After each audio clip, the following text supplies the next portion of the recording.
My name is Kevin Neff. I'm an award-winning brand creator, director, and producer who for over 25 years has worked with everyone from mom and pop brick and mortars to multi-million-dollar businesses. But I'm best known for being outside the box when it comes to all things marketing and brand creation. Join me now as I sit down with industry experts and professionals as they share not only their personal stories of success, but the keys to obtaining as well. Right now on Kevin Neff's Speaking of Success.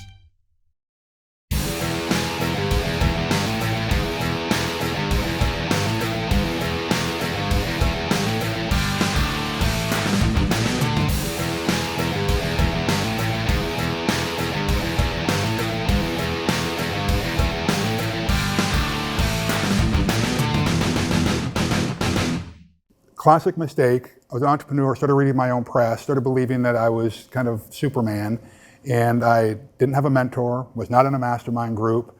And then when things went to hell in a handbasket, I had no one around me when there was the dot-com bomb, national recession, SARS, 9/11, and I had no income.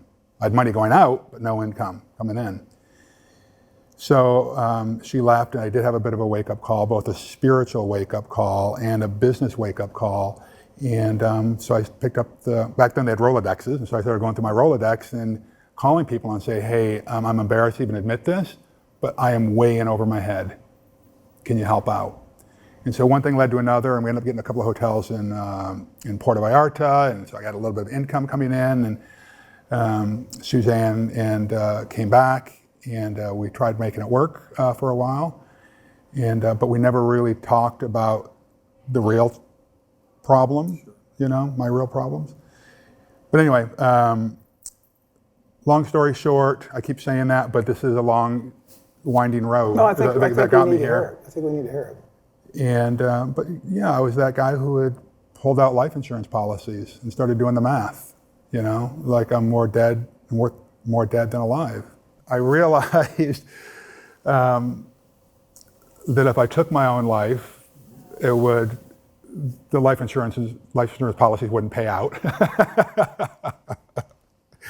So I had to start. At least you were thinking things through. So I had to plot. Let's see if I fake a car accident, and I started thinking about, is this really the legacy I want to leave for my daughter? And it wasn't. And so. In that moment, I was like literally on my knees. People who've been through recovery programs this might resonate with them. I'd realized my best efforts got me there in this moment. If my best efforts got me there and I didn't want to be there, I needed to change something. And so I started hearing, we were living in a townhouse at the point, we had a shared wall with a neighbor, and I heard somebody yelling, surrender.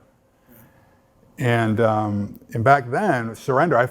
When somebody said surrender, I didn't know what the hell that meant. I was former Green Beret. That's a word not even in your vocabulary. Yeah. They give you a dictionary, and that word is intentionally left out. Yeah. And so I thought it was like somebody fighting next door or something. And but you heard. Oh, I heard an audible surrender in my ears, in my head. So after like the second or third time of hearing that yelling. All of a sudden this peace kind of came over me that I'd never felt before. It was like a vapor. It kind of came and went, It was kind of that quickly. But it was profound. It was profound. Just like this wave came over me. And then it got softer, the word surrender. And the feeling came back again. But then as it got softer, I got fearful.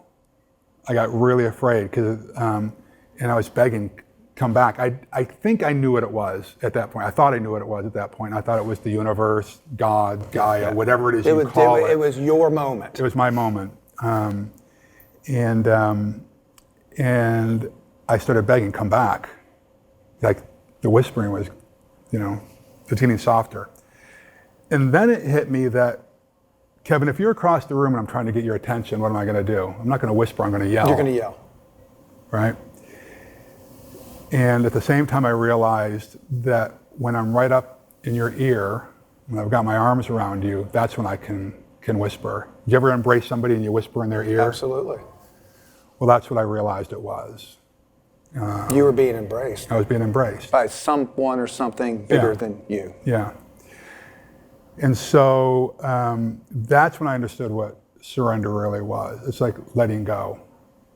And in that moment, you had I a lot realized, to let go of. yeah, yeah. And, but it takes guts to do that. It takes courage to do that. And in that moment, I realized that my life was going to be different. I didn't know how. I didn't know how hard it was going to be, but I knew it was going to be different, you know? And you were okay with that at that time? No. Or were you even? I was you were not aware of sure, it, yeah. but I wasn't okay with it. I just knew that it was going to be a battle. I just knew it was going to be hard. My life has never been like, you hear of like these conversion moments for people and everything changes. My life's never been like that. Instantaneously. My life's never been like that. Everything I've wanted has been a struggle. And I've realized if it's worth having, it's worth fighting for. And I think that's part of the problem that we've got in our society is that we think that there's going to be these conversion moments. And I know a lot of people who've attained certain levels of success, but it has been a fight. It has been a battle to get there. There's a lot of battling and fighting that goes on behind the scenes that most of us never see. But everyone has a struggle. And I just wish that more people would speak up about these struggles because then it gives people permission to get real, for crying out loud. And you go on to social media and see all this nonsense of watches and piles of money and look at my fancy car. And if you just buy my frickin' program, you can have this too. And it is such a bunch of crap that it sickens me. Because life is going to be hard, and it is going to suck, and it is going to grind you down, but you got to face it like a warrior. Those are the people who really live lives of significance. And I would just encourage you and your viewers, if you want a life of impact, and you want to build legacy, stop chasing success. Success is empty. It is hollow, and it will drive you and your family's life right off a cliff if you just pursue it for the sake of that. And it's also a different thing to different people anyway. Well, yeah. However, I think that if we were to shift it just a little bit, we were talking about service earlier. Yeah. If you live a life of significance, success is the byproduct. Living a life of significance is serving my family members, serving my people at work, serving my community, serving the folks in my place of worship, if that's your bag. Just serving other people's. Getting up in the morning and saying, I'm going to live a life of impact so that if I see a woman struggling in the parking lot at the local grocery store, I'm going to help her. How often do you get on an airplane and you see a tiny little woman trying to put a 40-pound bag up in the overhead and you see these knucklehead guys sitting around just watching? Is there a flight that you don't see that happening? How about stepping in on those small little moments in life and making an impact? That's living a life of significance. You don't need to sell all your stuff and move to India or move to Africa. Just serve people the small things every single day. And all of a sudden the moon and stars start aligning for you. Success will be the byproduct of living a life of significance like that. When all these things were going on, is that in that moment, when in your personal life, you went from alpha male to vulnerable warrior? Yeah, vulnerable warrior is not my thing. I've heard that. So I want to make sure, but that really struck me when we spoke prior. Yeah. That's what was going on, wasn't it? Yeah. Well, the interesting thing is, in most societies, to share vulnerability takes guts. Someone's got to have the guts to do it first. I mean, think about any relationship you've been in, whether it's a romantic relationship or a business relationship that you're in. We're always feeling the other person out. Who's going to go first on this? Because in any relationship, there has to be the know, love, and trust factor. I don't care whether it is a business relationship or a love relationship, romantic relationship. You got to know them, you got to love them, and you got to trust them. Trust doesn't come without somebody being vulnerable first, right? Yeah. And there are appropriate times to get vulnerable, right? Like, I'm not going to go into a business meeting the first time I meet somebody. I'm not going to talk the way you and I are talking right now. You and I have a relationship. We built this we're friends, over of years, course. right? Well, and it's also been through trust. Exactly, right? I've shared things with you that you've not stabbed me in the back with, right? And so we do this incrementally with people, right? This is why, like in the sales arena, I was speaking with Diane earlier, the rock star makeup artist for this, where sometimes people start selling right out of the freaking gate with you, right? You get this LinkedIn request, and next thing you know, they're selling you. It's like, how about build the relationship first? Can we just do that? I call it basically to keep it straightforward. And for those of you watching, please, for the love of God, don't do this. Don't enter into a relationship with a freaking agenda. I mean, in some cases, it's appropriate in business, Sure. Because I want to connect with, but right out of the box, and you said about, especially on LinkedIn, it's gotten out of control, is that connect because you want to connect and contribute. I really believe we got some things a little bit screwed up here.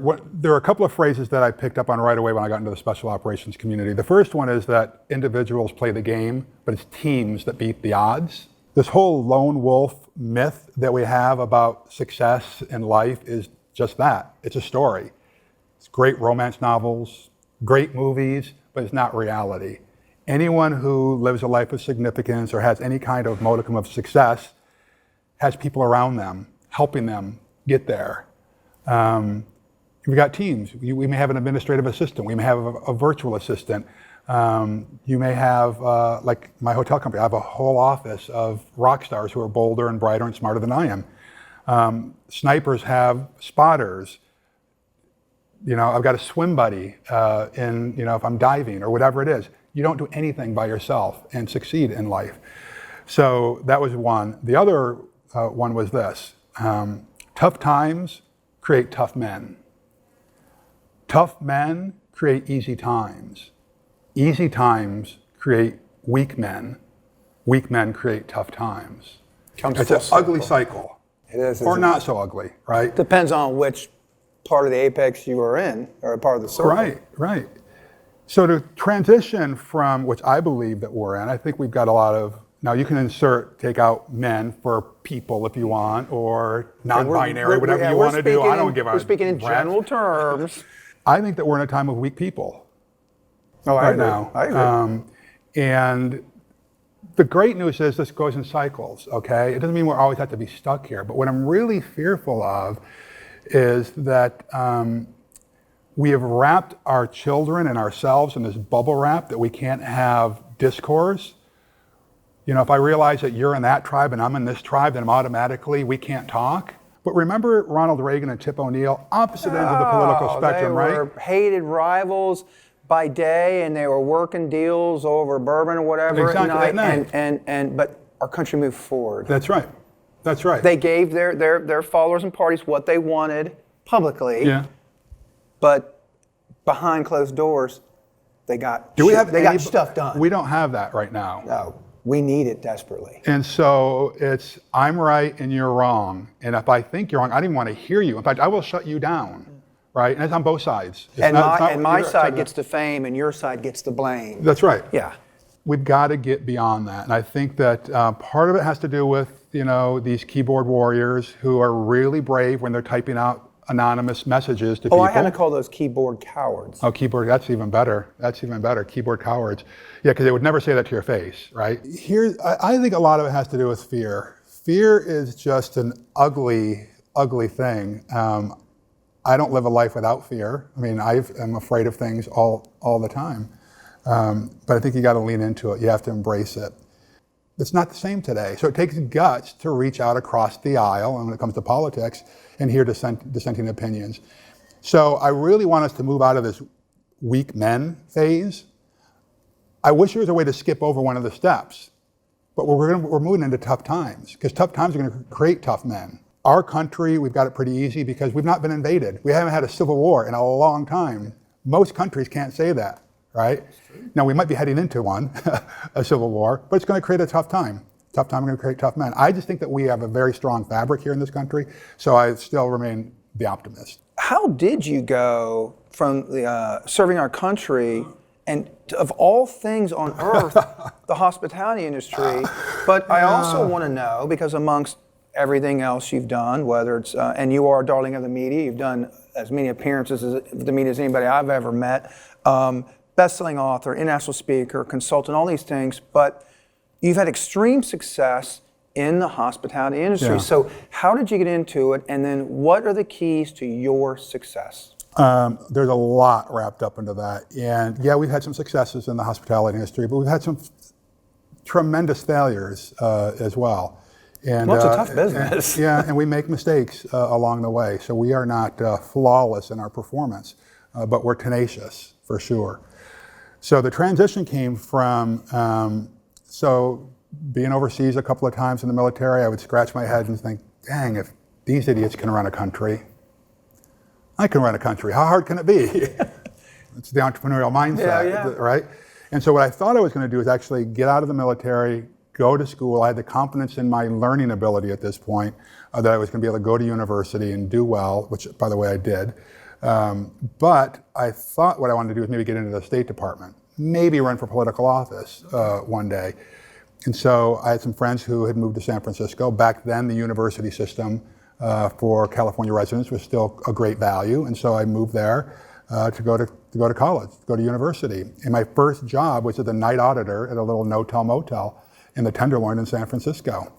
So I went in at 11 o'clock at night, got off at 7 o'clock in the morning, and then went to school during the day. I was making a whopping $5 an hour for that. After being there for a few months, the property sold, and an investment group came in to buy it with the intention of turning it around and turn it into a boutique hotel. It was kind of the beginning of the whole boutique hotel industry. And the idea was to turn this into a rock and roll hotel. I was about the only functioning person there at the time. And so I was kept on when escrow closed, and I was there and saw the property go through the renovation and the transformation and the rebranding and the relaunch. And you're probably learning this whole time, I'm guessing. Absolutely. Are you like me? You're somewhat of a sponge to these type things? Absolutely. Yeah. Which drives me insane. I'm that way sometimes. Well, particularly because I am an avid learner. You know, I like becoming a better version of myself. I feel like when I stop learning, I start dying. And so I always want more information, right? And I think that that's a key to quote unquote success, is you have to be curious and you have to be tenacious. So this guy had put together this investment group to buy this hotel. And so I started getting really intrigued. There was the finance part, there was the team building part, there was the marketing part, there was the real estate part. There's all kinds of things that really kept my interest. And at the same time, I'd worked on a couple of different political campaigns on both sides of the aisle and started realizing this political thing, I just don't have thick enough skin. You're going to have unless throw I'm an somebody off the executive. 6-story balcony or something. Right, exactly. And that just wasn't it wasn't going to be my thing, right? And so I just started getting more intrigued with the hotel industry. And so Desert Storm broke out. I went back on active duty. After that was over, then I went to the Defense Language Institute and learned Russian. And so I came back to tell the guy who became my partner, hey, I'm moving to Mexico for a couple of years with my buddy Julian. We bought a Winnebago, bought a few ATVs, and we're going to rent them out on the beach. That was the idea. And he said, don't go. I'm about to acquire our third hotel. Would love for you to stay on. I'll make you a partner in the company. And I thought, well, I still hadn't graduated college. This is an amazing opportunity to learn hands-on. And so on-the-job training, brother. OJT, exactly. Yeah. And so I came back the next day and said, I'm in. Took the risk, and so ultimately I became a partner in this company, and we grew that to about 14 hotels in about a 14-year period. And you're to how many properties now? Oh, well, so then, this is the late 90s, so I realized that although I was loving the industry, I was hating what I was doing, hating it. And no fault of my business partners at the time, but he was the CEO, he was the primary leader, but you know me, I've got everything, all the DNA, all the marketing. You're like the me, CEO, there's only primary one leader. chef in the room. That's right, that's right. So I For was better or for worse. Right, so I was a primary leader stuck in a secondary leadership role, and it was eating me alive. And I was going to people and saying, like trusted allies who were really just family members, saying, hey, I'm thinking about leaving this company. And they're like, what? You're nuts. You're a partner in the company, you're the number 2 guy in the second largest hotel company in the city, which was the number 1 hotel market in the world at the time. San Francisco. San Francisco. Yeah. You're nuts. You're making great money. The upside is huge. And so I went to a lot of people who I felt were giving me good advice, and nobody was helping. So because they were telling you what they would do, not what maybe was best for you. Well, the truth is, we need to have allies in our lives more than we need friends when it comes to this. Friends are going to tell you what what you want to hear. Allies are going to tell you what you need to hear, right? And so I didn't have any of those people in my life, really, that I was seeking wisdom and counsel from. So anyway, what pushed you to make the decision? I was feeling so dark and ugly and like such a fraudster, working outside my strengths. I just couldn't take it anymore. And you'd kind of been in a place like that early in your life. Yeah, that's right. And so I'm really good at connecting the dots. It takes me a while sometimes. I need to be slapped around a little bit. Especially on those tests when you're just drawing stuff, right? Right, exactly. Hey, it worked out okay for you. Yeah.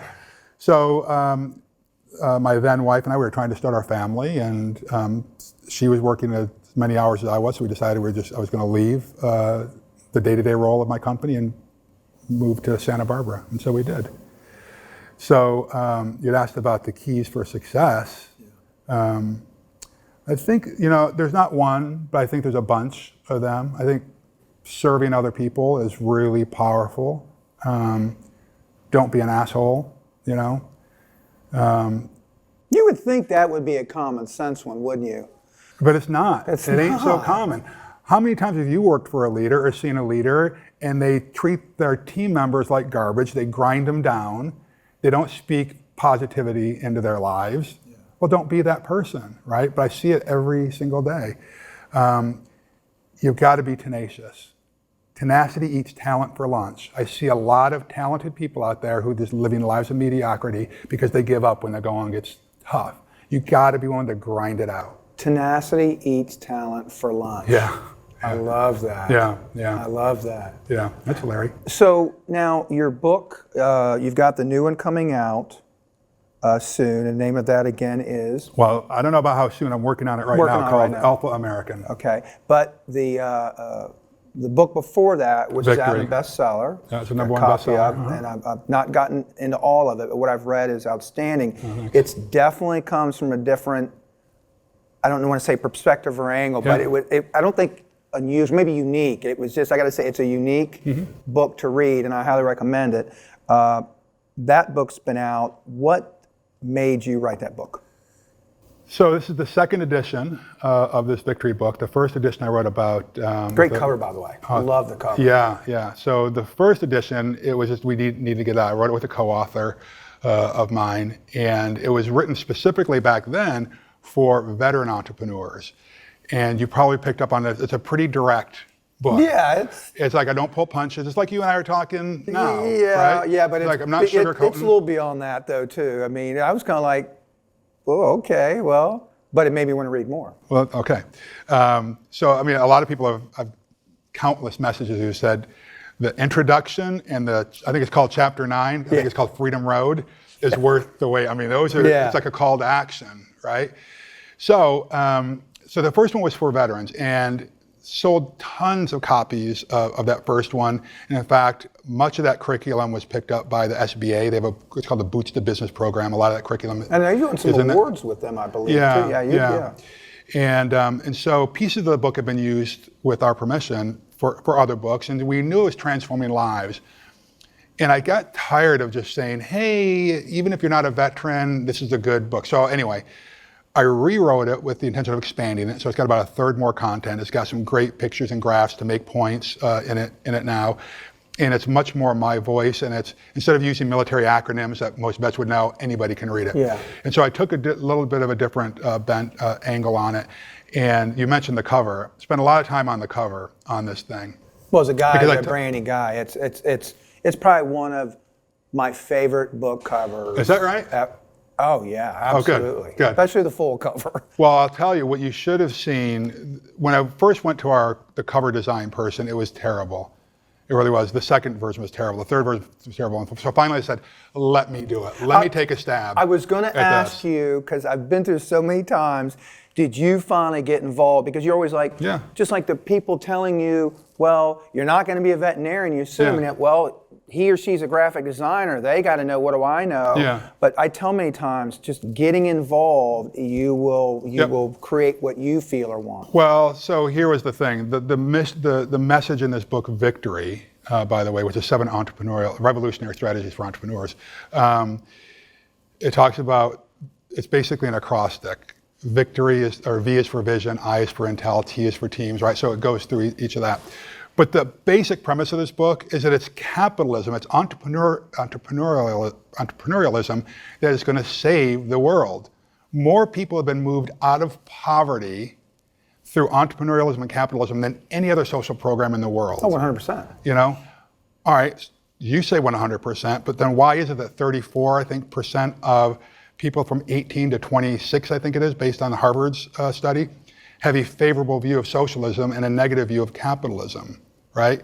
And so I want to pick up and wave the banner of capitalism and entrepreneurism. And so that's really what the book is about. And so I am an unabashed capitalist, right?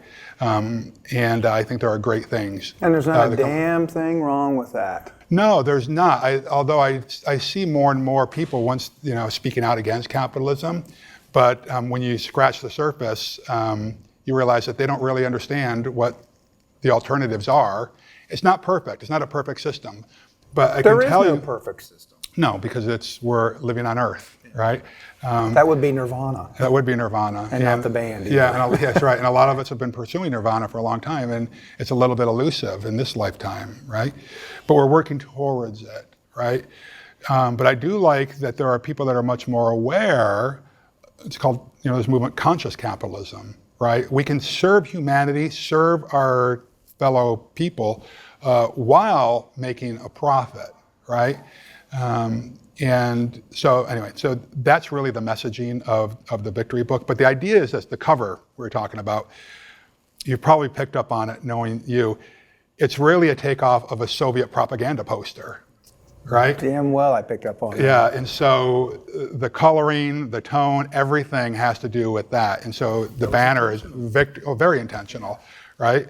It looks very European. That was the first thing I picked up on. It's like, that looks more European-like than what we think patriotic. Right. So there was I'm trying. It's like a finger in the eye of communism and socialism. Think of like a propaganda poster. Yeah. Yeah. Yeah. As we finish up today, and this is we could go on for hours probably, but we'll have to do a part 2. How about that? I would like that, and I'd like you, just as we close out, what thought that you would like to share with the viewers, or anything you'd like to share right now of importance you think to the people watching this, that this is your pulpit right now. What would the one thing as we end today you'd like to share? What would it be? I don't know. I'll just tell you what kind of comes off the top of my head is that I think that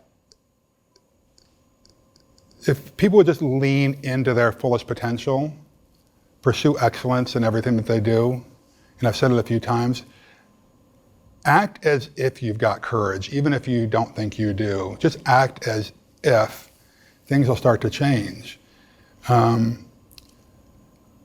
Life is going to suck sometimes. It's going to grind you down. Life's not fair. And I don't know who sold us that bill of goods, that life is fair. And it has peaks and valleys. Of course it does. But here's the interesting thing is we learn more from the valley experiences than we do from the peak. We all want that mountaintop experience, but we don't want to do the work of cutting through the growth in the valley, right? If you think about these mountaintops, things don't grow up there. It's a great view, but things aren't growing up there. All the growth happens in the valley. It's a great visual. Yeah, the growth happens in the valley, where the rivers are, where the streams are, where the underbrush, and overgrowth, or the growth is. But it's slow moving through the valleys. It's slow moving. And so embrace those times. I think keep moving toward those mountaintop experiences, but it is going to be kind of an up and down thing. Life is not a straight up trajectory of easy going. And I'll leave us with this thought to you, to the peaks and valleys. Everybody wish it would just be this way. But if it's that way, that's flatline. And if we're flatlined, what are we?